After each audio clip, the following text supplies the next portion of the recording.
का आपण कुठे मिटिंग तुमची नगरपालिका का सातारा नगरपालिका मागा अनेक वर्ष मी पालकमंत्री होतो बापटने कधी नगरपालिकेचा कार्यक्रम ठेवला नाही कधी नगरपालिका दाखवली नाही नगरपालिकेत काय चाललंय त्याला जरा इंजेक्शन मग कुठे जाणार आहे तुम्ही नाही सर ते ह्याच्यासाठी पीपीटी साठी थोडी हे केलं सर प्रेझेंटेशन कुठे बाहेर संबंधित आहे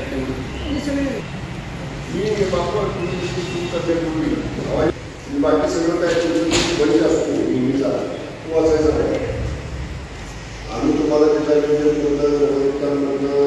त्यातलं दिलेला निधी गेल्या 3 वर्षात प्राप्त निधी खर्च केलेली नंबर 2 युडी बनतो नगर विकास विभागामध्ये युडी बनवून येतो युडी 2 मधनं तुम्हाला दिलेला निधी त्याचा केलेला निधी आणि स्वउत्पन्नातनं तुम्हाला मिळालेला निधी त्याचा केलेला निधी 3 हेड होती पहिली प्रेझेंटेशन बरोबर मग बाकी